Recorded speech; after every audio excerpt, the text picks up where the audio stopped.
Types of memories रहते हैं। As a human हमारे पास बहुत सारी मेमोरीज़ रहते हैं।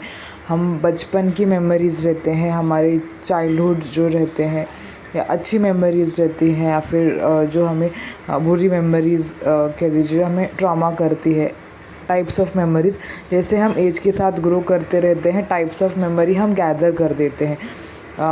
मतलब थोड़े से हम एक इमोशन के साथ, थोड़े से गुड इमोशंस के साथ, थोड़े एक हार्श इमोशंस के साथ, तो डिपेंड होता है कि आपके साथ जो भी इंसिडेंट होता है उसको आप कैसे परसीव करते हो और आप उसको कैसे रिफ्लेक्ट करते हो बैक अपने लाइफ में।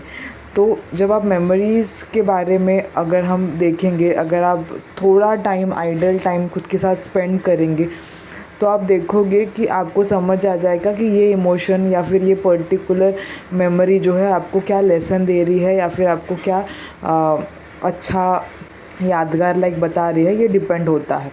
ओके, तो अगर आप देखोगे तो जो भी आप फील करते हो, जैसा भी आप फील करते हो, जिसके लिए भी फील करते हो, विद टाइम आपके इमोशंस जो है चेंज हो जाते हैं, या फिर अच्छे के लिए है तो अच्छे के लिए होगा। डिपेंड्स आप उसको कैसे रिफ्लेक्ट कर रहे हो। ओके, तो मेमोरी सबसे पहले आप ये ध्यान दीजिएगा कि आपका एक आप लाइफ में ये जो आए हो, यहाँ से आप क्या लेके जाने वाले हो, एक्सपीरियंस गैदर करके लेके जाने वाले हो। आपका जो भी 3D में बनाया रहता है, मिला रहता है, आप जो भी करते हो चीज़ें फिज़िकली 3D लेवल को मैनेज करने के लिए, वो आपका एक एसेसरीज़ लाइक रहता है। वो आपकी लाइफ नहीं रहती है, वो आपका एक मैनेजमेंट प्रोसेस रहता है, एसेसरीज़ रहता है। तो आप किस चीज़ को कैसे मैनेज कर रहे हो, ये बहुत मैटर करता है। तो अगर आप में जो फायर है, आप में जो इनर फायर है, अगर आपने वो राइट डायरेक्शन पे यूज़ किया, देन आप देखोगे कि आपके लाइफ में अनफोल्ड अच्छा होगा। आपके साथ जो भी बुरा होता है, आपको लगता है कि वो बुरा है, बट टू द मोमेंट आपको लग सकता है, बट अगर आप थोड़ा सा वाइडर पर्सपेक्टिव से देखोगे और या फिर थोड़ा सा दूर दृष्टि डाल के देखोगे, तो आपको समझेगा कि यस, आपको ये कुछ तो सिखा रहा है, आपको कुछ तो बता रहा है ये। अगर आप वो लर्निंग को एक्सेप्ट कर लेते हो, देन आपकी अनफोल्डिंग जो है ईजी हो जाती है। तो लाइफ में आपके साथ जो भी इवेंट होता है, आप पहले उसको एनालाइज़ कीजिए कि ये क्यों हो रहा है। अगर कुछ मेमोरीज़ आपको बार बार हैमर कर रही है लाइक, तो ये आपको ये क्यों याद आ रही है, आप वो ध्यान दीजिए उस पर और थोड़ा सा रिलीज़ करने की कोशिश करिए। अगर गुड इमोशंस है तो थैंकफुल रहिएगा। अच्छा, आपको मेमोरीज़ आप जब याद करते हो, आप खुद देखोगे आपकी अच्छी जो मेमोरीज़ रहेंगी, याद करोगे आपको अच्छा फील होगा, राइट।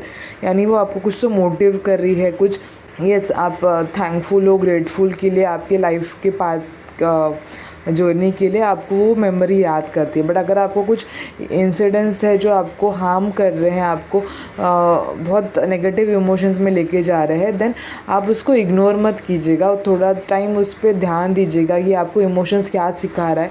जो भी हार्ड इमोशंस है, जिसके लिए भी है, जैसा भी है, just try to let go. वो आप लेट गो करने की कोशिश कीजिएगा। एक yes, this happen, this is not you. आपको ये समझ आना चाहिए और आप वो इंसिडेंट से क्या सीखे हो, क्या पॉजिटिव आपने सीखा है, उस इंसिडेंट्स के वजह से आपने कितना ग्रो किया है, या फिर आपको लाइफ समझने में उस इंसिडेंट्स ने कितना हेल्पफुल रखा है, आप उसको वो पार्ट के लिए थैंकफुल रहिएगा। अगर आप ये करोगे, देन आप देखोगे कि यस, आप में एक इमोशंस जो जनरेट होगा ना, वो एक थैंकफुल, ग्रेटफुल का जनरेट होगा। और आप ऐसे इमोशंस के साथ अगर आप लाइफ आपके अनफोल्ड करोगे, देन यू विल सी आप बेटरली लाइफ को देख पा रहे हो, एब्जॉर्ब कर पा रहे हो और रिफ्लेक्ट कर पा रहे हो। तो ये चीज़ बहुत मैटर करती है कि आप आपके लाइफ के आईने को किस तरह से देख रहे हो। तो मेमोरीज़ जो रहती है बहुत इम्पॉर्टेंट और मेजर रोल प्ले करती है। सो मेक श्योर कि आप इसको अच्छे से डिकोड करना सीखें और जहाँ ज़रूरत हो वहाँ पे हीलिंग कीजिएगा। Wish you all the best and just be thankful, grateful to the life आपको जो मिली है। जो भी साथ आपके जुड़ते हैं, नोइंगली अननोइंगली आपको कुछ तो वो सिखा रहे हैं। Living things, non living things आपको कुछ तो सिखा रहे हैं। Just enjoy this journey in a very beautiful manner. You will be grateful, thankful for this life, and to the creators, because अगर आप एज अ ह्यूमन फॉर्म आपने birth लिया है, देन आपके पास बहुत सारी कैपेबिलिटी है, इनफ आपके पास इंसाइट है कि आप आपकी लाइफ को अच्छी तरह से एक्सप्लोर कर पाओगे, अनफोल्ड कर पाओगे, समझ पाओगे खुद की लाइफ, सामने वाले की लाइफ। एक एनालाइजेशन जो है ना आपको माइंड का मिला है, mind as a device, as a human form, तो आप उसको एक अच्छे नज़रिए से देखो कि yes this is happening and this is beautiful. अगर आप लाइफ को इतना बेसिकली और डिटेलली एक्सपीरियंस करोगे, आपके साथ जो हो रहा है, जैसा हो रहा है, you will be always thankful towards life. आप ये अनुभव करना। आई होप आपको कुछ इसमें से इंसाइटफुल मिला हो। थैंक यू एंड प्रणाम।